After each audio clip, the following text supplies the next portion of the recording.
우리들은 무심코 많은 말을 하고 살지만은 꼭 알아야 할 것은 말에는 복을 불러들이는 말이 있고 저주를 불러들이는 말이 있다는 것을 알아야 된다는 거예요. 감사히 여기고 감사의 말을 하며 산다는 것은 정말로 상상할 수도 없는 복을 불러들임으로 말미암아 복된 인생길을 걷게 우리 하나님께서 해주시는 거예요. 지난 2주간에 걸쳐서 감사해야 하고 살아야 할 이유를 전해드리면서 특별히 전해드리고 싶은 것이 있었어요. 3가지. 첫 번째, 감사하는 것이 하나님께서 주시겠다는 것을 받을 수 있는 믿음이 있는지 없는지를 판단하는 확실한 기준이 되고 증거가 된다는 거예요. 감사하는 것이 믿음의 표현이에요. 이 귀한 믿음을 표현하는 감사가 옳은 믿음, 옳은 행실로 평가를 받게 되어서 구원을 볼 수 있게 되는 것을 제가 전해드리고 싶었어요. 예. 2번째로 전해드리고 싶은 것은 감사함은 하나님께서 은혜로 베푸시는 것을 제대로 받을 수 있는 것뿐만 아니라 받은 은혜에 대한 빚을 제대로 갚을 수 있는 것이라는 말씀을 드렸죠.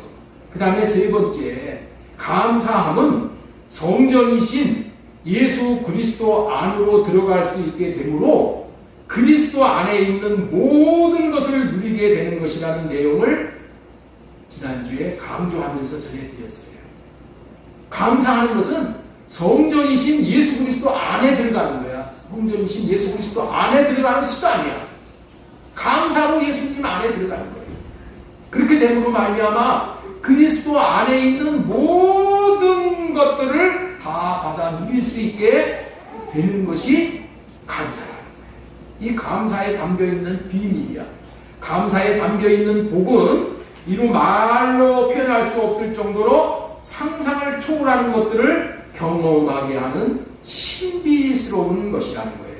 이렇게 감사해야 할 이유에 대해서 전하는 것이 여러분의 마음에 크게 깨달은 바가 되어 한 주간도 오직 주님께 감사함으로 또 이웃에게, 남편에게, 아내에게, 자녀들에게, 부모에게, 이렇게 동료들에게, 직장 동료들에게 감사하심으로 성공적이고 행복한 한 주를 사셨을 줄로 믿습니다. 한방에서 전해 내려오는 말이 있잖아요. 침을 잘 놓는 명의는 침 한 방으로 병을 해결할 수 있다고들 하는데, 사실은 감사 하나를 제대로 잘하는 것이 모든 문제를 해결하게 되는 그런 위력이 있다는 거예요. 맞습니다. 그러니 우리는 감사 하나 잘함으로 만 가지의 복을 다 받아 누릴 수 있는 저와 여러분들 되어졌으면 좋겠습니다. 오늘은 감사가 이토록 대단한 것인데 또 한 가지 대단한 능력이 되는 것을 한 가지 더 설교하기를 원해요. 감사가 대단하다고 그랬죠? 2주에 걸쳐서 소개해드렸잖아요. 그런데 감사도 대단하지만은 또 한 가지 대단한 능력이 되는 것이 한 가지가 또 있어. 그것이 무엇이냐? 그거를 오늘 전해드리려고 하는 거예요. 그게 뭐냐? 그 한 가지가 무엇이냐? 답은 회개라는 거예요. 회개. 그래서 오늘은 회개 하나로 기가 막힌 문제들이 해결될 수 있다는 것을 전해드리고 싶어서 회개가 살 길이다 라는 제목으로 말씀을 대언해 드리겠습니다. 우리 한번 따라서 한번 하겠습니다. 회개가 살 길이다. 회개가 살 길이다. 감사나 회개를 하라는 것은 이 목사로서 참 어려운 설교를 하는 거예요. 왜냐하면은 이런 설교를 할 때 나 자신은 그렇게 살기에 그런 말을 하냐 여기에 걸리게 되는 거예요. 목사는 그렇게 삽니까? 감사하고 삽니까? 회개하고 삽니까? 이렇게 따지고 들어오면 할 말이 없어. 할 말이 없어. 제가 감사하고 회개를 잘하고 살기 때문에 전하는 것은 결코 아닌 거예요. 저나 여러분들이나 똑같아요. 목사라고 해서 나온 게 아니야. 목사라고 해서 천국 가고 평신도라고 해서 천국 못 가는 게 아니야. 똑같아. 사실은 목사는 오히려 하나님 앞에서 잘못 살면 더 큰 죄가 있는 거예요. 왜? 알면서 못 사는 것은 더 큰 죄예요. 모르면서 못 살면은, 모르면서 죄를 지면은 정상이 참작이 되거든요. 그런데 목사는 알아. 아는데 못 살죠? 그것이 더 두렵고 떨리는 거예요. 그래서 지금 이렇게 설교를 하는 것은 여러분들이 듣는 것이 우선인 게 아니라, 제가 목사가 설교를 할 때 하나님이 나에게 지금 그렇게 살라는 그러한 음성으로 먼저 듣는 거예요, 목사가. 그래서 여러분들에게 설교한 내용을 일주일 동안 그렇게 살라고 그냥 온맘 다해서 힘을 쓰는 거예요. 예? 그게 목사야, 목사. 그래갖고 먼저 본을 보이는 거예요. 그렇게 살아야지만은, 예, 하나님이 기뻐하시고, 그것이 성도들에게, 예, 큰 영향력을 미쳐서 온 교회가 그렇게 잘 되게 된다는 거예요.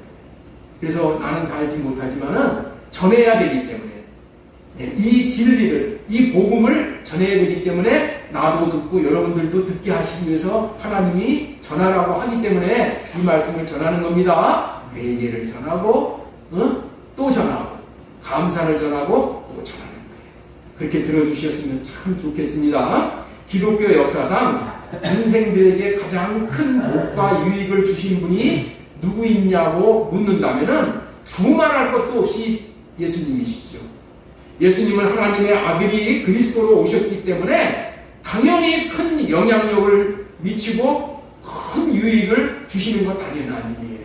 그렇다면은 사람으로서 가장 선한 영향력을 끼친 사람이 누구냐고 묻는다면은 당연히 사도 바울을 꼽게 되는 거예요. 가장 본받고 싶은 사람이 누구냐고 묻는다면은 서슴없이 사도 바울이라고 말할 수 있고 또 그렇게 해야 될 것입니다. 왜냐하면 사도 바울은 최고의 계시를 받은 사람이야. 예수님의 수자자였던 베드로 자신보다도 사도 바울이 더 진보된 계시, 탁월한 계시를 받았다는 것을 인정을 했어. 사도 바울이. 대사도 예수님의 수제자 베드로도 사도 바울이 베드로 자신보다도 더 그 계시를, 확실한 계시를 받았다는 것을 인정을 했어요. 그래서 베드로는 사도 바울이 책망을 할 때 책망을 달게 받았어요. 왜? 계시를 받은 사람이 하는 얘기니까. 하나님이 열어주시는 계시 중에 최고의 계시가 무엇이냐면은 그리스도 안에라는 개념이에요. 그리스도 안에라는 개념이라는 거예요. 그리스도 안에 들어가는 것이라는 거예요. 만약에 이 그리스도 안에가 이루어지는 것이 무엇인지를 알게 되면은 사람이 구원에 대하여 알아야 할 것은 다 아는 거야. 그러나 그리스도 안에서의 비밀을 모르면은 아무것도 모르는 것이라고 말할 정도로 중요한 계시가 그리스도 안이라는 거예요. 그리스도 안. 여기서 계시라는 단어가 나오는데 계시가 무엇인지를 알려드려야지 무슨 말을 지금 하는지를 이해할 수 있게 되기 때문에 계시가 무엇인지를 잠시 말씀을 드리고 넘어가겠습니다. 계시란 무엇인가? 계시라는 것은 하나님이 보여주신 것을 얘기하는 거예요. 하나님이 보여주신 것. 다시 말해서 하나님이 알려주신 것이라는 의미가 계시라는 거예요. 예를 들어서 이 컵에 뚜껑을 이렇게 딱 가지고 와서 뚜껑을 닫아놨어. 그리고 이렇게 보여주면서 여기 안에 뭐가 담겨 있습니까? 여러분들은 물이 담겨 있는 걸 다 알지만은 모르는 사람한테 컵에 가지고 와서 이거 뭐 담겨 있어요? 하고 물으면은 알 사람이 아무도 없는 거예요. 어떻게 알아? 보지 않았는데. 그런데 이 담겨져 있는 이 안에 있는 것을 보게 하기 위해서 이 뚜껑을 열어버리죠. 열어서 이렇게 보여줘. 열어서 보여주는 것이 뭐라고요? 이게 계시를 받는다 그런 의미야. 네. 근데 이 계시를 사도 바울이 받았다는 거예요. 이 계시를 사도 바울이 받았다는 거예요. 그렇기 때문에 이 계시를 본 사람이기 때문에 본 사람이 말하는 것은 사실로 믿을 수가 있는 거예요. 하나님께서는 계시를 통해서 구원과 제사함과 하나됨과 모든 구원을 어떻게 받을 수 있는지를 보여주시는데, 이 모든 복은 그리스도 안에서 받게 된다는 거예요.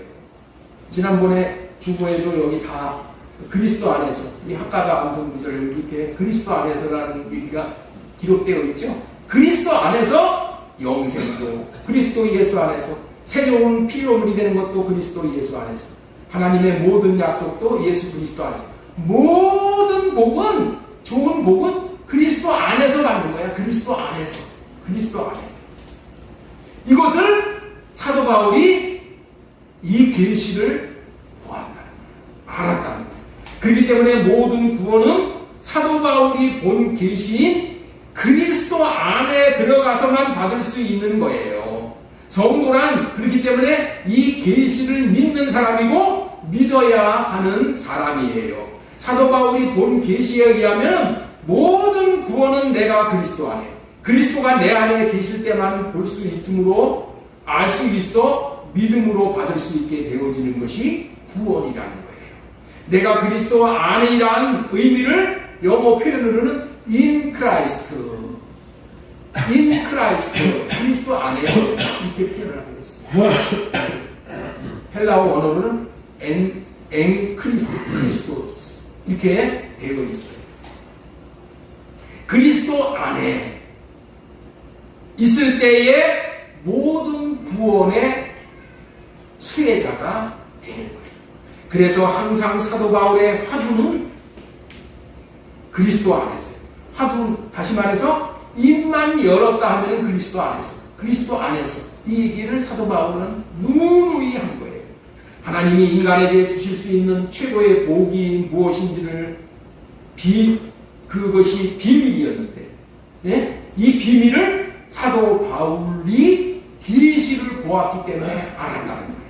그런데 또 이 in Christ라는 의미를 달리 표현한다면은 새 언약이 이루어졌음을 말하는 거예요. 새 언약이 무엇이냐면은 예수 안에 들어가서 받는 비밀이 새 언약이야. 예수 안에 들어가면은 예수님이 또 우리 마음 안에 들어오셔. 내가 예수님의 안에 들어가면 예수님이 내 마음 안에 들어오셔. 그래서 예수님이 내 안에 들어오셔서 주시는 마음을 받아서 그 마음을 나타내고 사는 것이 새 언약이라는 거예요. 이 모든 것이 다 뭐라고요? 어떻게 해서 주어지는 거라고요? 예수 안에서, 그리스도 안에서. 사도 바울은 이처럼 새 언약의 계시를 받았기 때문에 최고의 계시를 깨달아 안 것이에요. 아니 그러면은 목사님 말씀을 듣고 보니까 다른 다른 그 사도들은 계시 틀린 계시 받았습니까? 그런 얘기를 하는 게 아니야. 그런 얘기를 하는 거 아니야. 계시는 점진성이 있는 거예요. 점진성. 계시는 옛날에 구약성경 때에 구약 시대에 받은 이 가죽옷을 입혀주는 그 계시는 뭐냐? 그 계시가 뭔지를 얘기를 모르는 거야. 무슨 얘기냐면은 사람이 저기 1000m 앞에 이 사람이 딱 나타났어. 그러면 1000m에서 이 떨어져서 보는 사람은 저것이 말뚝인지 사람인지 분별을 못하죠. 그런데 이 계시의 점진성이라는 것은 이제 그 사람이 앞으로 걸어서 다가와. 그래서 500m, 300m, 200m, 100m 그 다음에 어떻게 돼요? 마지막에는 내 코앞에 와. 이게 계시의 점진성이야. 그래서 내 코앞에 온 계시를 보면은 그 사람이 누구인지를 정확하게 아는 거야. 이게 뭐야? 구약성경 때에 가죽옷을 입혀놓은 것을 예수 그리스도라는 것을 아는 사람은 없어. 예? 그런데 점점 계시가 다가오니까 예수 그리스도가 우리의 구원자구나 이거를 알게 됐다는 거야. 이해가 되셔요? 계시의 점진성이야. 그래서 사도 바울은 뭐냐? 최고로 가까이 오신 예수 그리스도를 봤다는 거야. 그리스도 안에서의 개념이 이런 개념이에요. 무슨 얘기인지 아시겠죠? 예. 그래서 이 사도 바울이 이런 새 언약의 계시를 받았기 때문에 최고의 계시를 깨달아 알게 된 거예요. 자, 그렇다면은 최고의 계시를 받아서 비밀을 알게 되었다면은 이제 무슨 일을 할 수가 있냐는 거야. 이 계시를 받은 사람이 무슨 일을 할 수 있냐는 거야. 두 가지를 말씀을 드리려고 하는 거야. 두 가지. 첫 번째로는 이 최고의 계시를 알게 됨으로 말미암아서 자기 자신이 예수 안에 있는 구원을 누리고 살 수 있게 되었다는 거예요. 예수 안에 있는 구원을 계시를 받았기 때문에 이제 어떻게 돼요? 내가 그리스도 안에 들어가서 또 그리스도가 내 안에 들어와서 주시는 마음을 받아서 그 마음으로 살 수 있게 되었다는 거야. 그리고 두 번째로 전해드리고 싶은 말은 뭐냐? 이 최고의 계시로 하나님이 주신 답을 가지고 있기 때문에 남들을 이제 가르칠 수 있는 사람이 되었다. 그런 얘기를 하는 거예요. 내가 먼저 누리고 좋은 것을 어떻게 돼? 아들에게도 가르치고 아버지한테도 가르치고 다 가르칠 수 있잖아요. 좋은 것을 알면 어떻게 돼? 먼저 주고 싶어서 막 안달이 나잖아. 그렇죠? 그렇게 됐다는 거예요. 그렇게 될 수 있다는 거야. 그래서 사도 바울은 최고의 교사로 탁월한 교사로 일평생을 가르치면서 살아갈 수가 있었던 거예요. 그렇게 계시를 받은 바대로 남을 가르치면서 살 수 있게 되었다는 증거가 사도 바울이 성경을 기록할 수 있었다는 거예요. 성경이 뭐야? 가르치는 책이잖아. 우리를, 진리를. 사도 바울은 신약 성경 중에서 13권의 계시를 받아서 신약 성경을 기록을 했어. 로마서, 고린도 전후서, 갈라디아서, 에베소서, 빌립보서, 골로새서, 데살로니가 전후서, 디모데 전후서, 디도서, 빌레모서 13가지, 13권을. 그리고 히브리서까지 합치면은 14권. 신약 27권 중에서 14권을 사도 바울을 통해서 하나님이 계시를 기록을 해가지고 그걸 가르침 받게끔 하는 거란 말이에요. 예. 그 결과로 사도 바울이 계시를 통해서 받은 내용을 기록한 성경을 통해서 수많은 사람들이 구원을 얻는 원리를 알게 되는 거예요. 구원을 얻는 원리 지난주에 말씀드렸잖아요. 이토록 구원을 얻는 원리를 하나님이 보여주신 대로 가르쳐 줄 수 있기 때문에 사도 바울은 최고의 교사라고 할 수 있는 거예요. 아니, 이 땅에 오신 분 중에서 최고의 교사는 예수님이시기 때문에 예수님 다음으로 사람으로서 최고의 훌륭한 교사가 누구라고요? 사도 바울. 하나님으로부터 받은 계시를 가르치기 때문에 최고를 가르치는 교사가 될 수 있었던 것입니다. 그렇다면은 사도 바울이 교사로서 최고의 가르침을 가르쳤는데 그 많은 가르침을 딱 한마디로 표현하면은 무엇을 가르쳤냐는 거예요. 너무 많은 내용들이 나오잖아. 네? 복잡하잖아요. 그런데 하나를 딱 요약을 하면은 뭐를 가르쳤냐는 거예요. 사도 바울이 뭐를 가르쳤냐는 말이에요. 이것이 너무나도 중요한 핵심이 되는 거예요. 그래서 그에게가 살 길이라는 제목하에 첫 번째로 전하고자 하는 말씀이 계시로 받은 최고의 가르침은 회개이다. 우리 한번 따라서 한번 하겠습니다. 계시로 받은 최고의 가르침은 회개이다. 사도 바울이 계시를 받았는데 계시의 내용의 첫 번째가 회개라는 거예요. 무슨 말이에요? 하나님께서 계시하면서 무엇을 알고 싶으셨냐는 거예요. 사람에게 하나님께서 첫 번째로 주시고 싶은 복이 회개하는 복을 주고 싶다. 사람이 하나님 앞에서 첫 번째로 할 일이 회개이다. 그러면은 성공하는 것이다 라는 의미의 말씀이에요. 사도행전 2장 20절 한번 보겠습니다. 자, 유익하기 때문에 이제 어떻게 된다? 전하고 가르쳤다는 거야. 유익한 것은 무엇이든지 공중 앞에서나 각 집에서나 꺼리낌 없이 여러분에게 전하여 가르치고. 누가 했어? 사도 바울이. 유대인과 헬라인에게 하나님께 대한 회개와 우리 주 예수 그리스도에 대한 믿음을 증언하는 것이다. 이 말씀은 어디서 나온 말씀이냐면은 사도 바울이 에베소 교회 장로들을 불러다 놓고 자신이 이곳에 와서 여러 가지 말로 가르쳤으나 그 가르친 것의 핵심은 오직 회개와 믿음이었다는 거예요. 여러분들, 이 사도 바울이 예배소 지역에 장로들을 이렇게 모았어. 교회의 장로들. 여러분들 교회를, 그 당시에 교회는 오늘날의 교회가 아니야. 오늘날에 뭐 몇천 명, 뭐 몇만 명 모이는 것 아니면 교회가 교회인지 아닌 줄 알죠? 그런데 초대교회는 그런 게 교회가 아니야. 초대교회 교회는 무슨 교회예요? 가정교회였어서 가정교회. 가정이 교회야. 네. 브리스가와 아굴라. 그 가정이 교회로 내렸어. 그래서 가정이 교회인 거야. 그래서 오늘날도 최고의 교회를 가정교회로 여기는 거야. 초대교회. 그래서 가정교회로 돌아가자. 가정교회로. 예. 이런 얘기들을 하는 거예요. 가정교회가 최고로 이상적인 교회예요. 그래, 그 가정교회에서 모여서 예배드리는 그 교회의 장로라는 것은 가리키는 장로가 있고 치유 장로가 있는데, 여기서 말하는 가리키는 장로들을 모았어. 예? 장로들을 다 이렇게 오라고 그래가지고, 다 이제, 예, 이곳에 이제 모여가지고, 여러 가지 이제, 예, 사도 바울이 그런 얘기를 하는 거야. 내가 이곳에 와서 여러 가지를 말로 가르쳤으나, 그 가르친 것의 핵심은 오직 회개와 믿음이었다. 내가 가르치는 것은 오직 회개시키고 예수 그리스도에 대한 믿음을 갖게 하는 거, 이 두 가지를 했다는 거예요. 이 두 가지.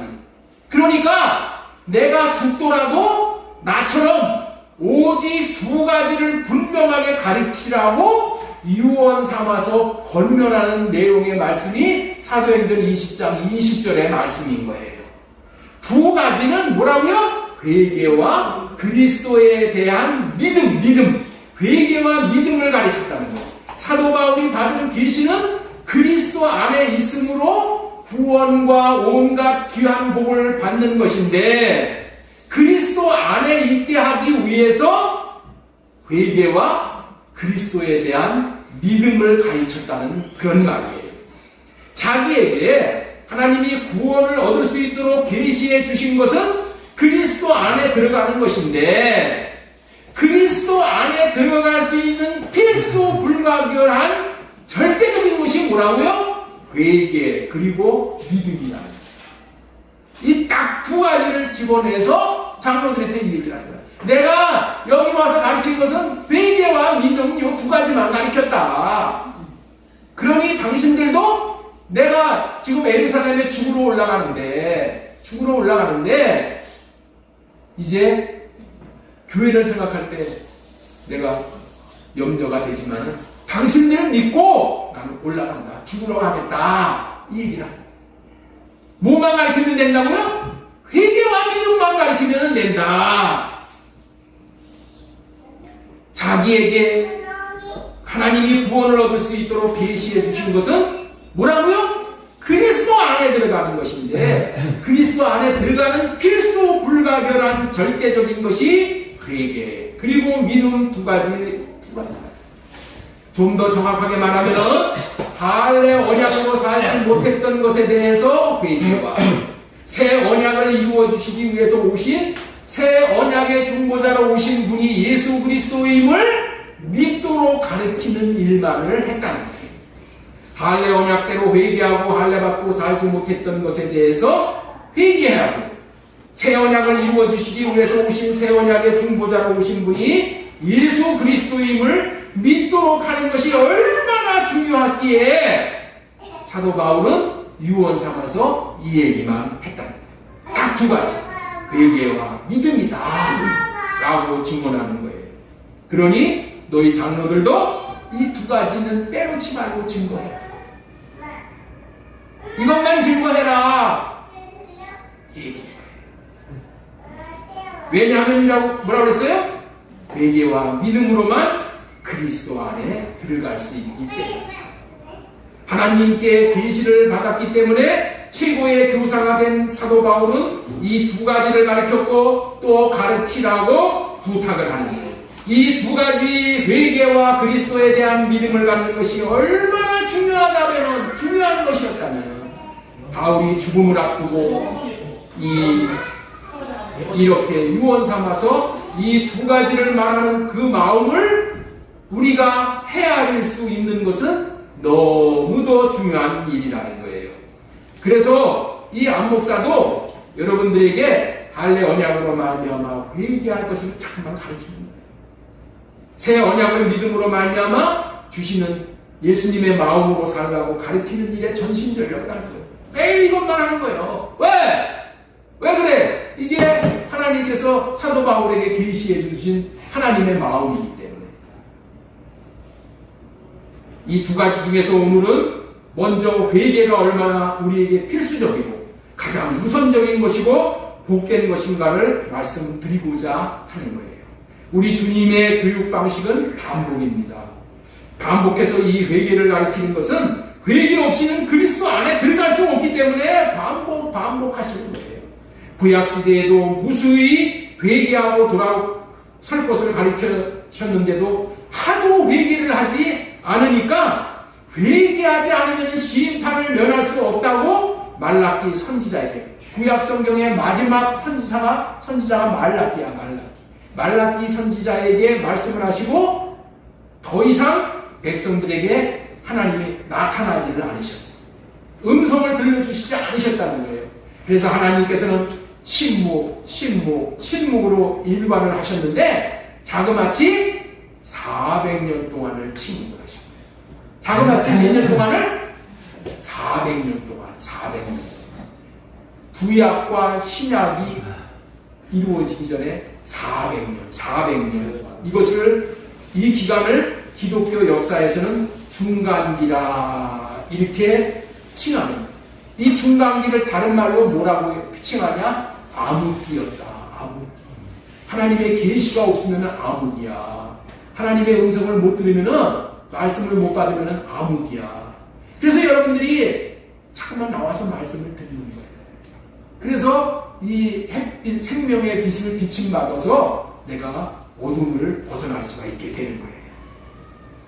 하나님께서 구약의 가르침인 구약성경 39권의 가르침이 끝나는 마지막 말라기서의 5장에서는 선지자 엘리야를 보내줄 것이라고 말씀하시면서 때가 되면은 엘리야를 보내주신다고 하셨는데 그 기간이 400년이 걸립니다. 자, 그렇다면은 왜 엘리야를 보내주신다고 말을 했는가? 말라기 선지자가 장래에 엘리야를 보내주신 후에 엘리야를 보내주실 것이라고 그렇게 약속을 했어. 엘리야를. 근데 왜 엘리야를 보내주냐고 했나? 말라기 5장 5절 우리 같이 읽겠습니다. 시작. 보라, 여호와의 크고 두려운 날이 이르시되 선지자 엘리야를 너희에게 보내리니 그가 엘리야가 와서 아버지의 마음을 자녀에게 돌이키게 하고 자녀들의 마음을 그들의 아버지에게 돌이키게 하리라. 돌이키지 않으면, 돌이킨다는 게 뭐야? 회개하는 거야. 회개하게 한다는 거야. 야, 구약 말라기 선지자가 이제 엘리야와 같은 사람을 보내주는데 뭐 하라고 보내준다고? 그를 통해서 돌이키게 하라고, 회개하게 하기 위해서 엘리야를 보내준다는 거야. 그리고 돌이키지 아니하면 두렵건대 내가 와서 저주로 그 땅을 칠까 하노라. 돌이키지 않으면 저주로 그 땅을 친다는 거야. 엘리야가 와서 해주는 일은 하나님에게서 떠난 자들의 마음을 회개함으로 주님 안으로 들어갈 수 있게 하기 위한 그런 일을 하신다. 그래서 많은 이스라엘 백성들은 엘리야가 오기를 학수고대하고 기다렸는데 자그마치 구약이 끝나고 400년이 지난 후에, 다시 말해서 중간기가 끝난 후에 엘리야가 임했는데 그렇게 보내주시겠다고 약속하시고 약속한 대로 이루어져서 온 사람이 누구였었나? 세례 요한. 엘리야로 세례 요한을 보내요. 그래서 그렇게 해서 온 세례 요한은 과연 어떤 사람이었는가? 어떤 사람인지를 예수님께서 친히 알려주셔요. 자, 누가복음 7장 27절 기록된 바 보라, 내가 내 사자를, 이 사자가 뭐예요? 하나님이 보낸 사람이지. 예? 전령이야. 사자를 내 앞에 보내노니 그가 내 앞에서 네 길을 준비하리라 한 것이 이 사람에 대한 말씀이라. 내가 너희에게 말하노니 여자가 낳은 자 중에 요한보다 큰 자가 없다. 이 세상에서 여자가 낳은 자 중에서 가장 큰 자가 이 세례 요한이라고 했는데, 항상 큰 자는 어떤 사람이야? 큰 자는 작은 자를 가리키게 되어 있는 거예요. 큰 자는 뭐 한다고요? 작은 자를 가리켜. 그런데 큰 자로 온 여자가 낳은 자 중에서 가장 큰 자, 이 세상에 여자가 낳지 않은 자가 누가 있어요? 다 여자가 낳잖아요. 그러니까 이 세상 사람들 중에서 가장 큰 자야. 가장 큰 자가 세례 요한이라고 예수님이 그렇게 말씀을 하셨어. 그 자가 뭐를 얘기하는가? 뭐를 얘기한다? 뭐를 얘기한다? 답은 회개를 가르쳐주기 위해서 가장 큰 자를 보내는 거예요. 큰 자를 통해서 회개를 배우는 거예요. 자, 마태복음 3장 1절 보겠습니다. 마태복음 3장 1절. 그때에 세례 요한이 일러 유대 광야에서 전파하여 말하되 회개하라, 천국이 가까이 왔느니라 하셨으니. 자, 그렇다면 왜 회개하여 세례를 받도록 가르치냐는 말이에요. 그 이유는 크고 두려운 날을 만나지 않게 하기 위함이었던 거예요. 대신에 천국인 그리스도 안에 들어갈 수 있도록 하기 위함이에요. 네. 자, 다시 한번 말라기 5장 5절. 보라, 여호와의 크고 두려운 날이 이르기 전에 내가 선지자 엘리야를 너에게 보내리니. 하나님은 자기 백성들이 크고 두려운 날을 당하지 않도록 사자인 세례 요한을 보내주신 거예요.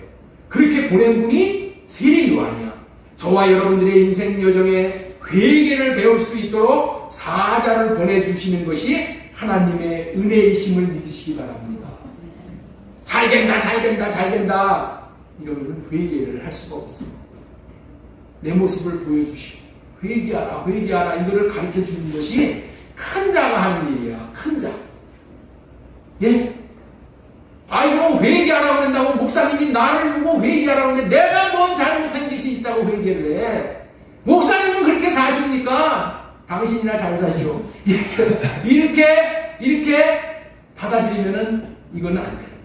나도 옛날에 이런 식으로 어렸을 때 목사님이 꾸중한다고 대든 경우가 있어. 모르고.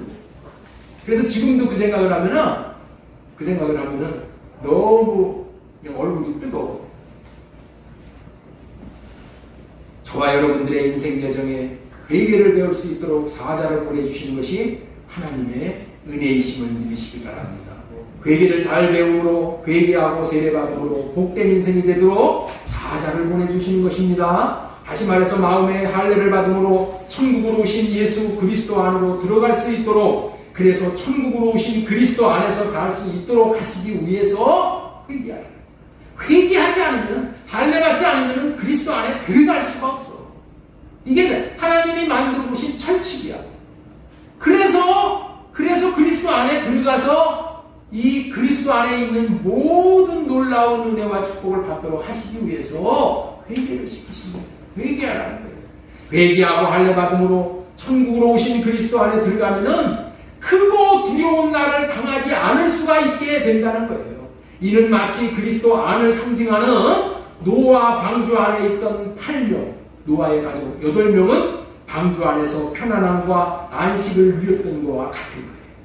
이와 같이 저와 여러분들에게 그리스도 안에서의 천국을 누리도록 하시기 위해서 하나님이 보내주신 사자인 세례 요한은 자기의 일평생 동안 한 일은 회개함으로 천국으로 오신 예수님 안에 들어가고, 예수님은 우리 안에 들어오실 수 있는 길을 놓은 사람이라는 거예요. 마태복음 3장 1절 보겠습니다. 다시. 그때의 세례 요한이 일러 유대 광야에서 전파하여 말하되 회개하라, 천국이 가까이 왔느니라 하였으니. 지금까지는 그리스도 안이 구원이라는 최고의 계시를 잘 받아 가르칠 수 있었던 사도 바울의 가르침도 그리스도 안에 들어갈 수 있도록 하기 위해 회개하라는 것이었었고, 최고의 계시를 받은 사도 바울이 회개하라고 가르쳤다는 거예요. 회개하라. 그리고 여자가 낳은 자 중에서 가장 큰 자인 세례 요한의 가르침도 회개하여 천국으로 오신 그리스도 안으로 들어갈 수 있다고 전해드렸는데, 그렇다면은 만왕의 왕으로 예수님이 오셔서 공생애를 시작하신 예수님의 가르치심은 무엇이었겠느냐? 이때까지는 사람의 가르침이었잖아요. 그러면 하나님의 가르침은 뭐였냐는 거예요.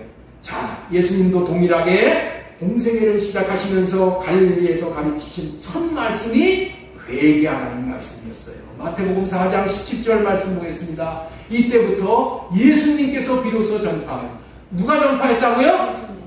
누가 전파했다고요? 예수님이 전파한 거예요. 예? 자, 한번 옆에 있는 분에게 질문하세요. 누가 전파하셨습니까? 예수님이 전파하신 거예요. 예수님이 전파에 이르시되 회개하라. 천국이 가까이 왔느니라 하시더라. 동일하게 회개하라고 하신 거예요. 여러분들은 중요한 말은 먼저 한다고 알고 있잖아요. 중요한 거 먼저 얘기하잖아. 왜? 중요하기 때문에. 예수님이 얼마나 중요하냐면 사역을 시작하기 첫 번째로 하신 말씀이 회개하라는 얘기야. 세례요한도 첫 번째로 한 얘기가 회개하라는 얘기야. 회개하라. 회개하라. 왜? 천국으로 오신 예수 그리스도 안에 들어가게 하기 위해서. 예수님은 회개하여야 할례하고 할례를 해주시고 천국으로 오신 그리스도 안으로 들어갈 수 있기 때문에 이렇게 회개하라고 하시는 거예요.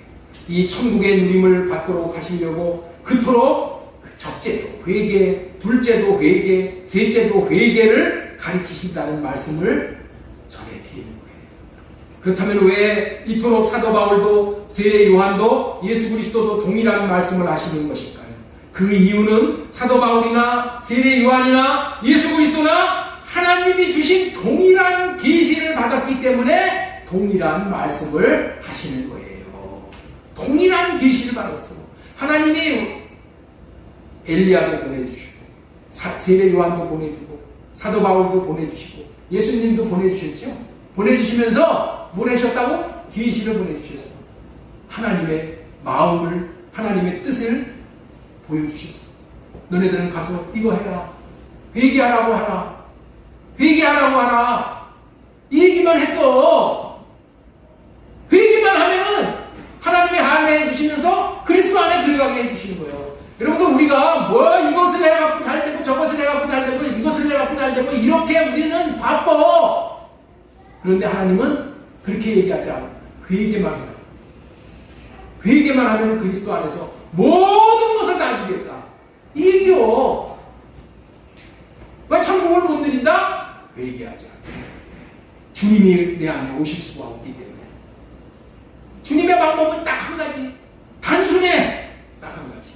히브리서 10장 9절 말씀 보겠습니다. 그러므로 형제들아, 우리가 예수님의 피를 힘입어 성소에 들어갈 담력을 얻었나니. 이제 성소가 뭐야? 그리스도 아니야. 성전 아니야. 담력을 지금 얻었다는 거야. 뭘로? 예수 그리스도의 피로. 네. 예수 그리스도의 피만 뿌림받고 들어가면 얼마든지 들어갈 수 있는 거예요. 우리가 마음의 뿌림을 받아 악한 양심으로부터 벗어나고 몸은 맑은 물로 씻음을 받았으니 참 마음과 온전한 믿음으로 하나님께 나아가자. 우리가 이미 뭐 했다고요? 예수 그리스도의 피 뿌림을 받았어. 우리가 물로 씻음을 받았어. 그래서니까 어떻게 돼? 우리는 이제 예수 그리스도 안에 성전 안에 담대히 들어갈 수 있는 자가 된 거야. 된 거. 됐기 때문에 어떻게 해야 돼? 우리는 들어가야 돼. 됐기 때문에 어떻게 돼? 이 언약을 믿고 나는 들어가도 죽지 않는다는 그런 마음을, 믿음을 가지고 들어가는 거예요. 또 들어갈 때 어떻게 해야 돼? 또 씻는 거예요. 온 몸을 씻을 자는 발만 씻으면 됩니다. 우리 발 씻고 들어가는 거예요. 어떻게 씻는 거야, 그게? 주님, 내가 육신의 생각으로 자꾸만 세상에 빠져서 살게 되네요. 마음 위에 꼬임에 빠져 살게 되네요. 주님 할례 시켜주시고 나를 그리스도 안에 들어가게 해주세요. 그렇게 구하면 그냥 들어가는 거야. 들어가는 거야. 그러니까 그런 삶을 우리는 살아야 되는 거야. 중들은 그렇게 살 수가 없어. 왜? 언약을 안 믿기 때문에. 우리는 언약을 믿기 때문에 이제는 구하기만 하면은 들어오게 해주셔. 들어갈 수 있어. 이걸 믿는 거예요. 성소인 성전 안에 들어가기 위해서는 예수 그리스도의 피를 힘입어 들어가는 것인데 우리는 어떻게 됐다고요? 피 뿌림을 받았대잖아. 그렇죠? 예수 피를 힘입어 그리고 성소에 들어갈 감격을 얻었어. 우리가 마음의 뿌림을 받았어. 맑은 물로 씻음을 받았으니 하나님께 나아가자. 믿음으로 나아가자. 할렐루야.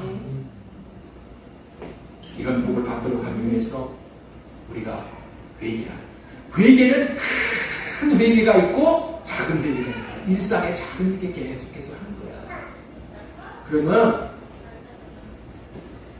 이 세상의 때가 끼어도 즉시 딱 떠서 우리의 거룩을 순간순간 유지하게 되는 거예요.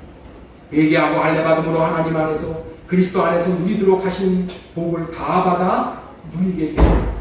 이 복을 다 받아 누리시기를 예수님의 이름으로 축원합니다. 아멘. 지금까지는 회개가 살 길이다 해서 첫 번째 주신 말씀이 뭐예요? 계시로 받은 최고의 가르침은 회개이다 는 말씀을 전해드렸고, 두 번째로 전해드리는 말씀은 잃어버린 자가 찾은 바 됨이 회개이다. 우리 한번 따라서 하겠습니다. 잃어버린 자가 찾은 바 됨이 회개이다. 잃어버린 자가 찾은 바 됨이 회개이다. 예. 잃어버린 자가 찾은 바 됨이 회개이다. 잃어버린 자가 찾은 바 됨이 회개이다. 이 따라서 하셔야 돼. 따라서 해야지 내 것이 되는 거예요. 할렐루야. 자, 성경에서 구원받지 못한 자를 표현하는 특별한 표현이 있어. 구원받지 못한 자를 표현할 때 특별하게 표현을 하는 방법이 뭐냐? 그것은 잃어버린 자예요. 잃어버린 자.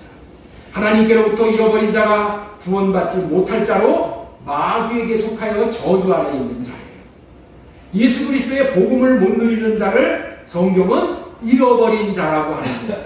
그리고 잃어버린 자를 찾는 역사가 기독교의 역사예요.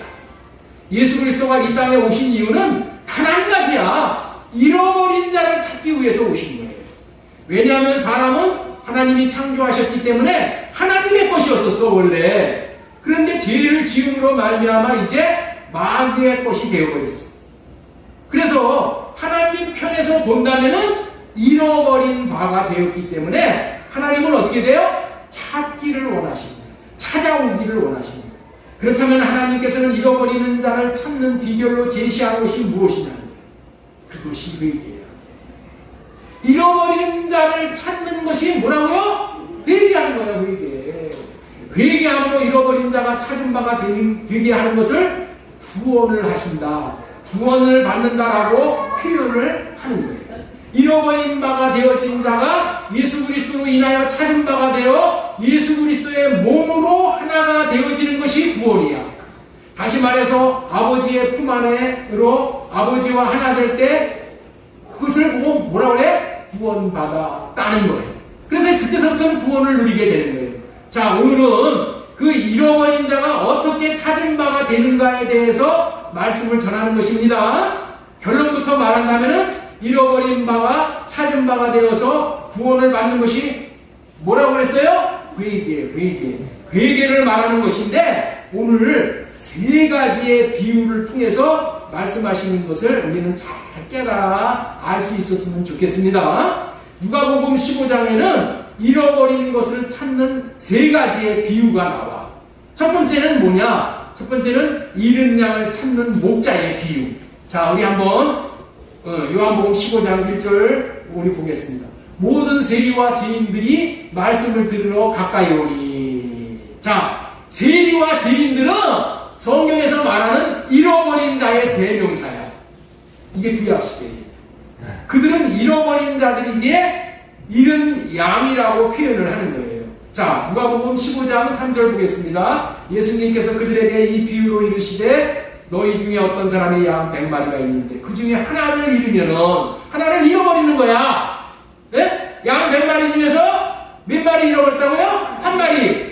99마리를 두고 그 잃은 것을 찾아내기까지 찾아다니지 아니하겠느냐? 또 찾아낸 즉 즐거워하고 어깨에 메고 집에 와서 그 벗과 이웃을 불러 모으고 말하되 나와 함께 즐기자. 나의 잃은 양을 찾아내었노라 하리라. 이렇게 말씀을 하셔요. 자, 100마리 양이 있는데 어떤 사람이 들에서 양 한 마리를 잃어버렸어요. 그런데 그 잃은 양 한 마리를 찾고 찾을 때까지 어떻게 찾는다고요? 찾을 때까지 찾는다는 거야. 끝까지 온갖 수고를 다하여 찾고 찾을 때까지 찾아서 마침내 잃은 양을 찾게 되면은 양을 찾은 목자가 너무나도 기뻐서 집에 와서 친구들과 이웃들을 불러 모으고 잔치까지를 벌인다는 말이야. 여기서 잠시 생각을 해본다면은 잃은 양 하나를 찾았다고, 잃은 양 하나를 잃어버렸다고 나머지 99양을 두고 찾을 때까지 찾아다닌다는 거야. 여러분들 이걸 이치로 따지면은 잃은 양 하나 찾으려다가 99마리 늑대 앞에 다 뺏기면 어떻게 해? 네? 99마리는 생각하지 않고 한 마리를 찾아. 왜 그렇다고요? 한 마리가 그렇게 소중하기 때문에. 세상 사람들은 어떻게 돼? 양 한 마리 끝까지 있는 거고, 에이그 끝까지 거 뭐 이렇게 생각을 하지만은 하나님은 어떻게 한다고? 안 그렇다는 거야. 99마리 양을 두고도 찾도록 그렇게 헤매고 찾는 거예요. 자, 그리고 집에 와서 친구와 이웃을 불러 모으고 잔치까지를 한단 말이야. 여러분들 비용으로 생각한다면은 양 한 마리보다도 몇십 배 많은 돈을 써버리게 되는 거야. 잔치를 벌이잖아. 잔치를 몇 번 벌여? 친구들과 벌이고 이웃들과 벌이고 이렇게 잔치를 벌이면 얼마나 비용이 많이 들어가. 하나님은 이것을 통해서 여기서 말하는 양은 단순한 양이 아니라 세상 사람들이 보는 양과 하나님이 보시는 양과는 차이가 있다는 거예요. 하나님은 이렇게 수고하여 잃은 양을 찾고 잔치하는 과정에 담긴 의미가 무엇인지를 알려주고 있는 거예요. 그것은 죄를 지음으로 말미암아 잃어버린 바 된 사람을 회개하도록 하는 것이 잃은 양을 찾는 것이라고 말씀을 하는데, 자, 우리 6절 한번 봅시다.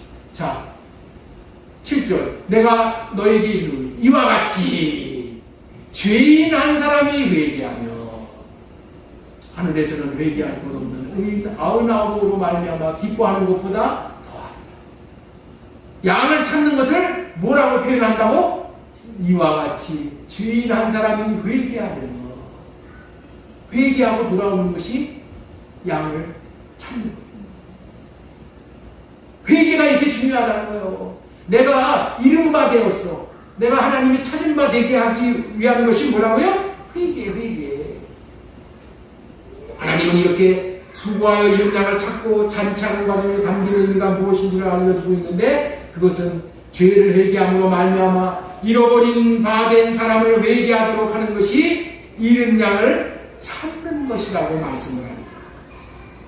이 말은 이런 의미가 다 포함되어 있는 거예요. 잃어버린 양을 찾지 않고 그대로 내버려 두면 결국에는 죽게 되잖아요. 마찬가지로 하나님께서 잃어버린 자를 회개하지 않고 그대로 두면 반드시 죽게 된다는 말이에요. 그런데 죄 지은 사람이 하늘에서 돌이켜 회개하게 함으로 죽은 자가 살아 돌아왔으니 얼마나 기뻐하냐는 말이에요.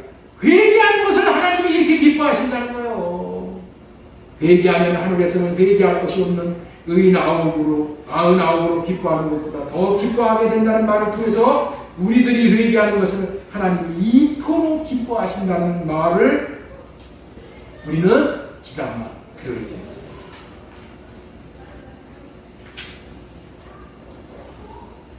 회개가 얼마나 중요한 것인지, 회개는 뭐하고 직접 관련이 있다고요? 구원 얻는 것과 직결됨을 알게 하십니다. 하나님께서 회개하는 죄인 때문에 기뻐하시는 것을 얼마나 강조하시고 싶었으면 의인 99을 비교의 대상으로 삼으시는지 하나님의 마음을 우리는 볼 수가 있는 거예요. 하나님께서는 죄인을 기뻐하시지 않고 의인을 기뻐하시잖아요. 원래 하나님은 죄인을 기뻐하시지 않고 의인을 기뻐하셔. 그런데 의인이 99인 의인으로 말미암아 기뻐하는 것보다 더 크게 기뻐하는 것이 뭐라고요? 죄인이 회개하는 거라는 거야. 하나님은 죄인을 기뻐하지 않으셔. 의인을 기뻐하셔. 그런데 의인을 기뻐하는 것보다 99의 의인을 기뻐하는 것보다 회개하는 죄인 하나를 더 기뻐하시는데, 이런 것들을 통해서 이렇게 회개하는 것이 이렇게 좋은 것이구나. 이렇게 좋은 것이구나. 꼭 기억하시고 매사에 자기로 살았기에 하나님에게서 잃어버린 바 되었던 삶을 돌이켜서 회개함으로 할례받고 하나님이 기뻐하시고 기뻐하시는 자리에 설 수 있어야 될 줄로 믿습니다. 네. 우리는 자기로 사는 것은 뭐예요? 하나님 앞에 잃어버린 바가 되는 거예요. 할례받지 않고 사는 것은 하나님 앞에 잃어버린 바가 되는 거예요. 그러나 죄인이 회개하듯이 할례를 구해서 할례받고 살면은 우리 하나님이 찾은 바가 되는 거예요. 회개한 죄인이 되어져서 하나님이 기뻐하시는 사람이 되는 거예요. 우리 모두는 다 죄인이잖아요. 그렇기 때문에 우리는 하나님이 이것을 회개를 기뻐하신다는 것을 우리는 꼭 기억하고 이 믿음으로 살아야 될 줄 믿습니다. 에베소서 5장 10절 보겠습니다. 주를 기쁘시게 할 것이 무엇인가 시험하여 보라. 주님께서 기뻐하시는 일이 무엇인가 분별하십시오. 그렇습니다. 자녀가 된 입장에서 부모님을 기쁘드리게 해드리는 것이 자녀의 마땅한 도리이시 영의 아버지 되신 하나님을 기쁘드리게 하는 것이 무엇인지를 알고 해드리는 것은 너무나도 중요한 거예요. 우리는 이제 하나님을 기쁘게 해드리는 것이 무엇인지를 분명히 알게 되었습니다. 옆에 있는 분에게 한번 질문 한번 해보세요. 하나님을 기쁘시게 하는 것이 무엇입니까? 대답해 주세요. 예. 성경은 우리에게 이토록 회개의 중요성을 알려주시기 위해 이른 양의 비유를 말씀하시는 후에 또 비유를 말씀해 주셔. 이른 양의 비유를 말한 다음에 뭘 또 한다고요? 또 비유를 얘기해 주셔. 또 비유가 뭐냐? 드라크마를 찾은 여인의 비유야.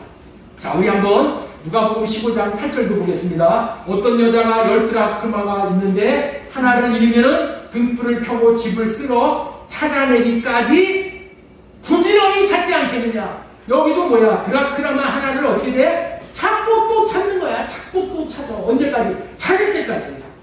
이 여인의 심정이 우리 주님의 심정이다. 그리고 찾아낸 즉 벗과 이웃을 불러 모으고 말하되 나와 함께 즐기자. 잃은 드라크마를 찾아내었노라 하며 내가 너희에게 이르노니 이와 같이 죄인한 사람이 회개하면은 하나님의 사자들 앞에 기쁨이 됩니다. 이 잃어버린 드라크마를 찾는 이 얘기를 하시면서 뭐를 얘기해? 결론으로 10절의 말씀을 하는 거야. 왜 드라크마 얘기를 한다고요? 회개하는 사람을 이렇게 기뻐하신다는 얘기를 하기 위해서 드라크마를 찾은 여인의 기쁨을 이렇게 소개를 해요. 이야, 이런 것을 우리가 볼 때 우리는 정말 주님의 마음이 어떤가 우리는 분명히 알 수 있어요. 드라크마 하나를 귀히 여기는 여인과 같이 죄인 한 사람이 회개하는 하나님의 사자들 앞에서 그로 인하여 기쁨이 된다고 말씀을 하고 계시는 거예요. 왜 그렇다고요? 마찬가지로 이 여인의 심정과 같이 하나님은 찾고 찾으신다는 말씀을 드라크마나 다름없이 잃어버린 한 명. 드라크마 한 동전 하나야. 동전 하나 얼마나 우습게 여길 수 있어요. 세상을 다 우습게 여긴다 할지라도 나는 너를 우습게 여기지 않는다라는 우리 하나님의 마음이야. 이 마음을 우리는 알아야 돼. 하나님은 끝까지 나를 잃어버린 자로 놔두지 않는다는 거예요. 끝까지 찾고 찾도록 찾을 때까지 나를 찾아서 반드시 회개하고 할례시켜서 그리스도 안에 들어가게 해주시는 이 하나님의 마음, 이 마음을 우리는 꼭 기억했으면 좋겠어요. 우리 주님은 우리의 육신의 모습만을 전부 여기지 않아요. 세상 사람들이 육신의 모습을 전부로 여기잖아요.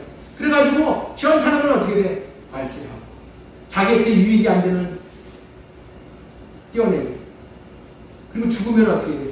그냥 갖다 불태워버리면 다 끝났다고 여기잖아요. 그러나 우리 하나님은 우리의 영혼의 가치를 아시기에 사람들이 동전 하나보다도 보잘것없이 하찮은 존재로 여기는 그 한 영혼이 아니라 하나님의 형상으로 빚어진 천하보다도 귀한 영혼으로 보시기에 그렇다. 이 비유의 말씀을 통해서도 잃어버린 드라크마를 찾고 있는 것은 잃어버린 한 영혼의 구원을 말하는 것으로 이와 같이 찾기까지 수고하는 것은 애쓰고 수고하는 회개를 통하여 구원의 이름을 의미한다는 것을 우리는 꼭 기억했으면 좋겠습니다. 자, 그리고 나서 또 한 가지의 이른 아들에 대한 비유가 나와. 아들을 잃어버린 아버지의 마음이 또 소리가 되는 거예요. 자, 여러분들은 이상하다거나 특별하다고 생각하는 대목이 바로 이 대목인 거예요. 성경에 어디에도 같은 내용으로 이렇게 3번씩이나 똑같은 비유를 하는 것은 제가 아는 범위 내에서는 없어. 똑같은 내용을 이렇게 비유로 설명해 주는 내용이 없어, 성경에. 그런데 유독이도 똑같은 내용으로 비유를 3가지나 해, 3번이나 해. 이 비유에서 전하고자 하는 내용이 회개가 너무나도 중요하다는 것을 우리에게 알려줍니다.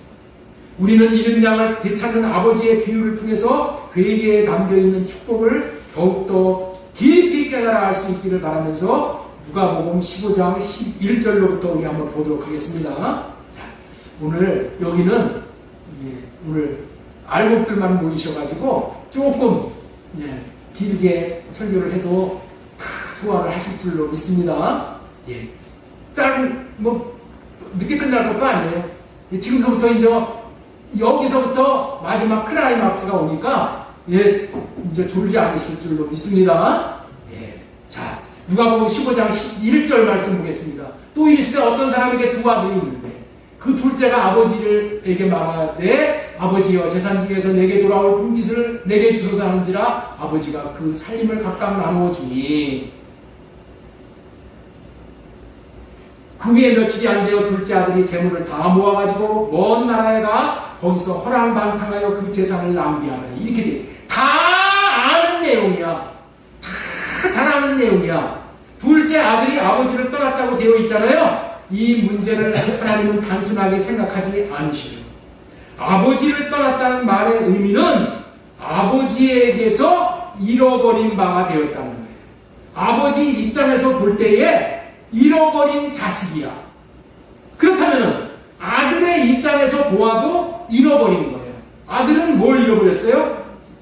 아버지를 잃어버린 거예요. 쌍방이 잃어버린 거예요. 아들은 아버지를 잃어버린 거예요. 아버지를 잃어버리는 짓을 하면은 결국에 돌아오는 것은 뭐냐? 허랑방탕한 삶을 살게 되는 거예요. 허랑방탕. 아버지를 잃어버리죠? 아버지를 손 놓죠? 그러면은 내 생애가 허랑방탕한 생애가 된다는 것을 오늘 얘기하는 거예요. 허랑방탕하여 그 재산을 낭비하는 거예요. 탕진하는 거예요. 이것이 성경의 가르침인 거예요. 우리는 잃어버리는 짓을 하면 안 됩니다. 잃어버리지 않으려면 꼭 붙들어야 합니다. 아담은 에덴을 꼭 붙들어야 해야 되는데 붙들지 못해서 잃어버린 거예요. 하나님을 잃어버리면 하나님이 주신 모든 것을 다 잃어버리게 되는 거예요. 우리가 몸된 교회 지체가 교회를 놓아버리면 잃어버린 자가 되어요. 그래서 인생의 흉년이 오는 거예요. 그러면 궁핍한 인생살이가 되는 거예요. 그 때문에 아버지의 손을 놓는 것에 대하여 후회를 할 일이 반드시 생겨지게 된다는 거예요. 그렇기 때문에 아버지에게서 잃어버린 자가 되지 않기 위해서는 자기 자리를 지켜야 되는 거예요. 아버지에게서 잃어버린 자가 되지 않기 위해서는 뭐 해야 된다고요? 자기 자리를 지켜야 된다는 거예요.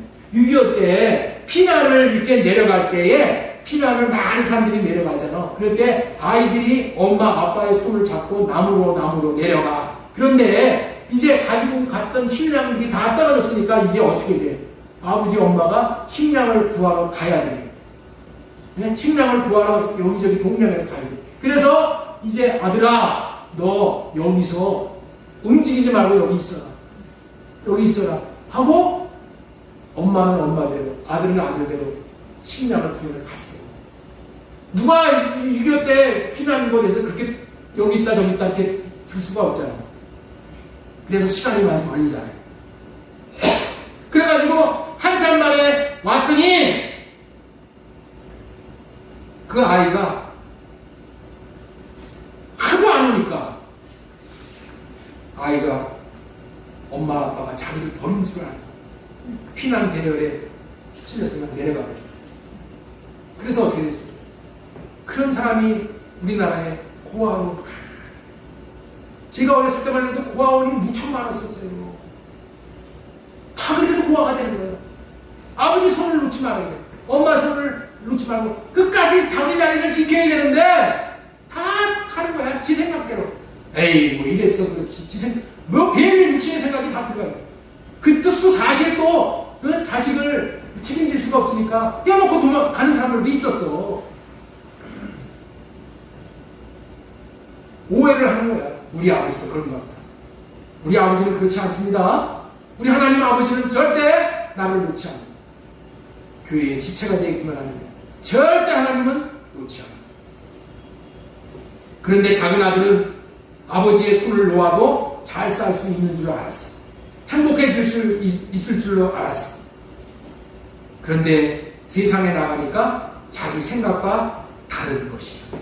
험악한 것이 세상이고 험한 인생살이가 펼쳐지게 된다. 그래서 15절에 14절에 보면 다 없앤 후에 그 나라에 크게 흉년이 들어 엎친 데 덮친 격으로 흉년까지 들어 그가 비로소 궁핍한지라 가서 그 나라 백성 중 한 사람에게 붙여서 사니 그가 그를 불로 보내어 돼지를 치게 했는데 그가 돼지 먹는 주염나무 열매로 배를 채우고자 하는데 주는 자가 없어. 돼지가 먹는 주염나무도 먹을 수가 없는 그런 처지로 전락이 되는. 그래서 스스로 돌이켜 이르되 내 아버지에게는 양식이 풍족한 품꾼이 얼마나 많은가. 나는 여기서 죽여주는 거야. 내 아버지 집에는 종들도 나보다 더 잘 먹고 살았는데 이게 생각이 나는 거예요. 이게 성령께서 생각이 나게 해주는 거예요. 이렇게 아버지를 떠나고 아버지 집인 교회를 떠나면 돼지가 먹는 주염나무 열매로 배를 채우고 싶어도 못 채우는 신세가 펼쳐진다는 것을 우리나라가 지금 모르고 있어. 그래서 정말 교회를 떠나. 그래서 지금 우리나라 지금 대기업들이 점점 어려워지고 경기가 어려워지고 지금 얼마나 지금 어려워지는지를 여러분들 알 수가 없어요. 중국은 쫓아오고 앞선 기술들은 다 빼가지고 보통 어려운 게 아니에요. 왜 그렇다고요? 왜 그렇다고? 아버지 집을 떠나니까 그런 거예요. 코로나 때 얼마나 사람들이 지금 떠났는지 몰라. 우리 교회도 얼마나 많이 떠나요. 아버지 집을 떠나면 안 되는 거예요. 내 생각으로 이거 뭐 이만 못하겠어. 어디 가면 이만 못하겠어. 이렇게 살아. 아버지 집은 여러분들 우리가 어떤 경우에도 떠납니다. 이 아버지 집을 떠나서 핏하게 핏절하게 되니까 이때 아버지 집이 생각이 나요. 이 생각이 나는 것이 은혜이고 복인 거예요. 그래서 이 생각이 들고 일었을 때 회개를 하게 돼요. 누가복음 15장 18절 내가 일어나 아버지께로 가서 이르기를 아버지 내가 하늘과 아버지께 죄를 지었사오니 지금부터는 아버지의 아들이라 일컬음을 감당하지 못하게 했나이다 하면서 나를 품꾼의 하나로 보소서 하리라 하고 이제 아버지한테 가서 이제 할 말은 없지만 이런 말을 하고 아버지한테 이제 받아달라고 종으로 받아달라고 하고 이제 작정을 하고 이제 일어나서 어떻게 돼요? 아버지께로 돌아가는 거예요. 일어나야 됩니다. 우리는 일어나는 거야. 자, 여기서 회개가 어떤 것인가를 우리에게 깨우쳐 줍니다. 회개가 뭔가? 이때까지 회개하라 했죠? 회개가 뭔지를 여기서 알려주는 거예요. 여기서 뭐를 알려준다고요? 회개가 뭔가를 깨우쳐 주는 거예요. 회개는 자신이 지은 죄를 자백할 뿐만이 아니라 어떤 대우라도 받겠다고 각오를 하고 잃어버린 자리에 돌이키는 거야. 원위치시키는 거야. 네? 유턴하는 거야. 이게 회개라. 반드시 아버지에게 돌아가는 행함까지가 회개예요. 이렇게 돌아감으로 아버지는 아들을 찾은 바 된 것이고 아들은 아버지를 찾은 바 되는 것이 회개입니다. 이 말을 잃어버린 자에게서 찾은 바 되는 자리로 유턴을 했다 그런 말이야. 이런 회개로 돌아오면은 상상도 못할 일이 벌어진다는 거예요. 이것이 또한 회개의 축복이에요. 자, 우리 누가복음 15장 20절 말씀 보겠습니다. 아직도 거리가 먼데 아버지가 그를 보고 측은히 여겨 달려가. 이제 작은 아들이 집이 쫙 참 멀는데 집에를 가니까 아버지가 달려나와서 목을 안는 아버지가 어떻게 알고 목을 안는 거예요. 이게 무슨 얘기야? 아버지는 이 작은 아들이 나가는 그날서부터 집에 머물러 있을 수가 없고 멀리 아버지가 나가서 아들을 기다린다는 거야. 돌아올 날을 기다리고 있었다는 거야. 자기 재산을 다 탕진해버리는 아들. 기다리고 있는 것이 뭐예요? 아버지가 하늘까지 가서 아들을 기다리다 아들이 온 것이 너무나도 반가워가지고 가서 껴안는 아버지가 자신의 재산을 다 탕진하고 거지 모습으로 돌아오는 아들에게 달려가 반갑게 목을 안고 입을 맞추어 주었다는 거예요. 너무도 황성해서 아버지 나는 하나님과 아버지께 죄를 지었어요. 아버지를 떠난 것을 하나님께 죄를 지은 것으로 이렇게 고백을 합니다. 여러분들 이게 맞는 겁니다. 내 마음대로 육신의 아버지를 떠나는 거 이거 묻지 않고 떠나는 거 하나님 앞에 죄 짓는 겁니다. 죄 지었으니 아들로 대해주시는 것이 합당하지 않습니다. 나는 복에 겨워서 그런 대우를 못 받겠습니다.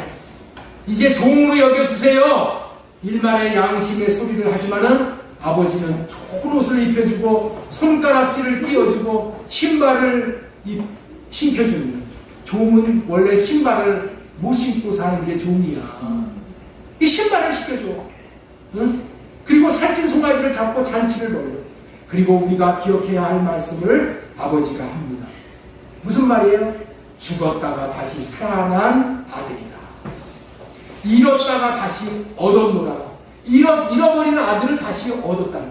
잃어버리는 아들을 얻는 게 뭐라고요? 이게 구원이야. 기독교에서 얘기하는 구원은 잃어버린 아들을 얻는 거예요. 잃어버리는 아들이 찾은 바 되는 아들이 됩니다. 아들이 회개하고 돌아온 것이 모든 것을 다 회복하게 되는 것이고 잃어버린 자가 아버지에게서 찾은 바가 되었다는 의미의 말입니다. 오늘 말씀을 시작하면서 구원은 잃어버린 자가 찾은 바 되는 것이라고 했는데 지금 회개하고 돌아온 아들에게 이 구원의 복을 말씀하고 있는 거예요. 이게 회개에 담겨있는 깊은 의미입니다. 저와 여러분들은 모두 하나님의 것이었습니다. 그래서 하나님의 아들로서의 특권을 누리면서 살아야 마땅한 자들이었었어요. 그런데 사탄 마귀 귀신의 것으로 우리가 자제하고 삶으로 말미암아 잃어버린 자로서의 궁핍을 겪으며 살 수밖에 없었습니다. 우리는 배고픔을 겪고 병듦을 겪고 마음고생을 하고 이 모든 것이 잃어버린 자가 겪는 그런 고생이에요. 그렇지만은 이제 오늘 말씀드린 대로 회개하고 할례받음으로 하나님께서 찾은 바가 되어져서 모든 권리를 회복한다는 말씀을 드렸습니다. 자, 우리 역대하 7장 14절 말씀 이제 끝나갑니다. 내 이름으로 일컫는 내 백성이 그들의 악한 길에서 떠나 스스로 낮추고 기도하여 내 얼굴을 찾으면 내 얼굴을 찾는다는 얘기가 뭐예요? 돌아오면 내가 하늘에서 듣고 그들의 죄를 사하고 그들의 땅을 고칠지나 고쳐주십니다. 자, 그 다음에 또 읽겠습니다. 내가 이곳과 주민에게 대하여 빈터가 되고 저주가 되고 한 말을 내가 듣고 마음이 부드러워져서 여호와 앞에 곧 내 앞에서 겸비하여 옷을 찢고 통곡하였으므로 나도 내 말을 들었노라. 여호와가 말합니다. 이게 무슨 말씀이에요? 오늘 말씀을 듣고 마음이 부드러워져야 된다. 네? 오늘 말씀을 들었는데 마음이 더 차가워지는 경우도 있어. 강팍해지는 경우가 있어. 네? 이러지 말고 마음이 어떻게 된다? 부드러워져. 맞아. 나는 하나님 아빠, 아버지 앞에 나는 죄를 지었어. 하고 이 말씀을 받아들이는 것이 뭐예요? 부드러워지는 거야.